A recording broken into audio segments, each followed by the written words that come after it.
غټي ګوتې په مقدار باندې دا به څنګه دي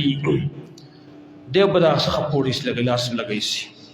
لاس په لګي کله یو کونډرانی ولي کله بل کونډرانی سي ځکه دواړه طرف ته کونډي دي کنه شوق السعدانو ته لیکي دلې شي یو بوټه دا غیدا ازغو په شان تر کونډي به دواړه طرف ته سلګي دي نو کله یو کونډه چې کوم هغه به دارانی سي دا سړی برانی سي دا په ځان را خلاصي کله به زوړن شیخ کته زوړن بشي په خپل ځان را ټینګ کړي کله په لاس باندې ځان را ټینګ کړي فلا يزال كذلك حتى يخلص دق شان دا مقابله به شروع کړي کله په وخت په ځان را ټینګ کړي په بل وخت باندې کله په یو لاس کله په بل لاس باندې او دا خړپوسی به حتى يخلص تر دې چې ثبتیر شي چې تیر شي الته پورې اړه پوری وځي نو الته بودري فیدا خلص وقف عليه کله چې پوری وځي دې پرې ور باندې الته بودري بیا وی الحمد لله لقد اعطاني الله ما لم يعط احدا ما الله دس نعمت را کو چې دای په دې ژوند کې شاران دی ور کړي دته بدای غټ نعمت ښکار شي چې زماره دي زیره دي جهنم نخلاص لما نو دی وی مخکې بوزي الته وردن به د جنت دی مخه ته وردن به وردن کې به دی ولام بي چټن کې ولام بیر دا هغه بوی چې کوم د ټول به جنتیانو د بوی په شان دي بوی به ته بیرته ماچ نو فيعود الیه ريح اهل الجنه د جنتیانو خوشبو دي ته بیرته وفا انداز وافشي او الوانهم د رنگونه نو دروازې نه باندې د جنت دنه د نعمتونو ویني یو اغبل ګره حدیث ته هغه اخیره جنتی چې هغه جدا ده ګوري اخر جهنم نه راوځي دا اخر جهنم نه راوته نه د جهنم نه خلاص شوی دی کړ دی دا جدا دی دیوري جنت په دروازه کې رسی ګوري نال ته مخ کې د جنت نه نعمتونه وته معلوم ملاو شي دا دی بری ویني دی وای رب ادخلني الجنه اے رب دې جنت ته مل ګور داخل دا الله وتی تعالی جنت هم غواړي ور نه میرا اخلاص دی ته ما د ور نه اخلاص جنت څنګه غواړي نبیا به دی وی او یا الله بس جنت نه واړه خو سماونه دی ور په مابین کې یو پرده خو کېده کنه یو پرده هو قائم کنه لا اسمع حسیسها چې جهنم دا کشار مشار خو نه ورم کنه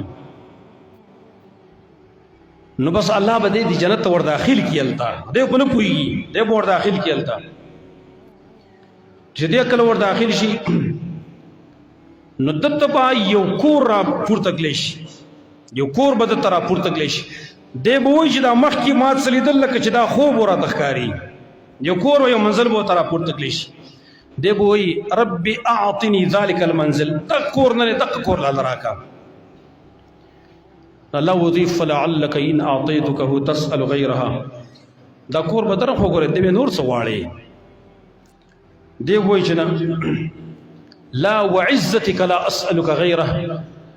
قسم دې ستا په عزت باندې هیڅ نه غواړم دغه کور غواړم صرف نو الله رب العالمین به ورته فرمایي چې بس ټیک شو دغه کور بدل درکم خو ګوره نور څه نه غواړي نو چې کله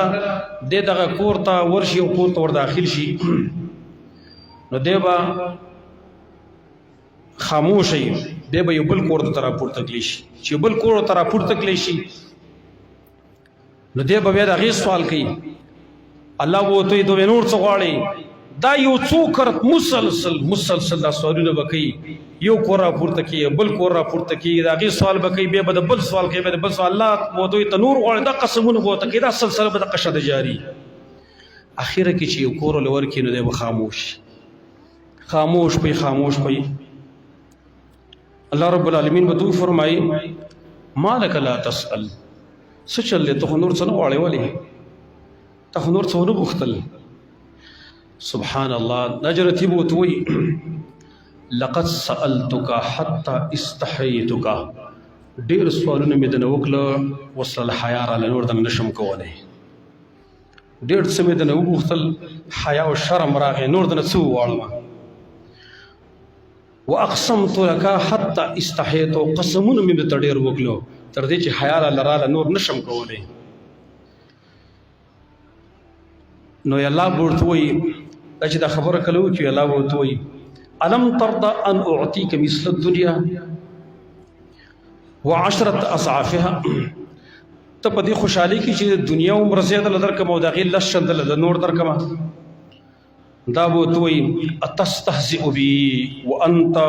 رب العزة یا الله ته ما پسې مسخرې کې او ته خو رب العزت یې ته خو عظیم الله به ما پسې مسخرې کې زه او لس چنده دنیا دا ماله راکړې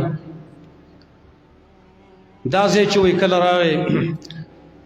نو عبدالله ابن مسعود وخندل چا وتل ولې خاندې ویل دې زده چې رسول الله صلی الله علیه وسلم راورسېد هغه هم وخندل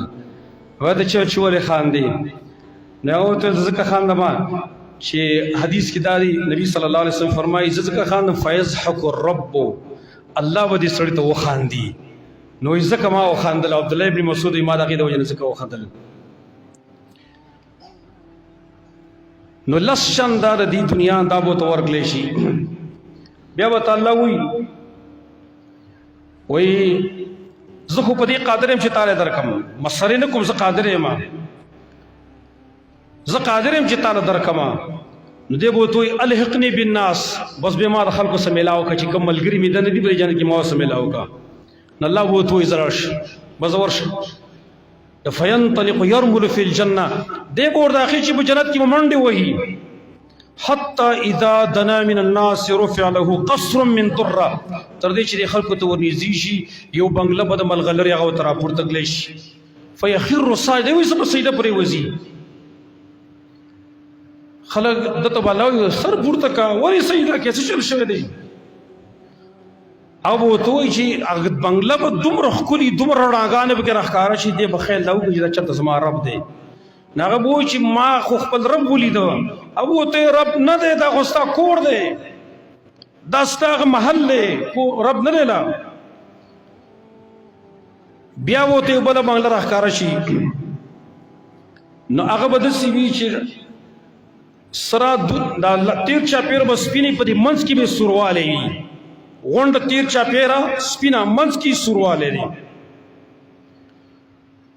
نو دی به هغې ته یې څه سجده وکړي څوک به ورته دا ولې سجده وکړه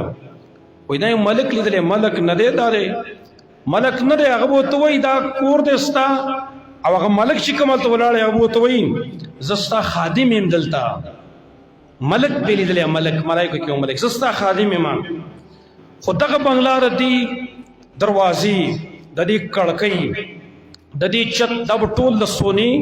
او دارنګې د چاندي نه وي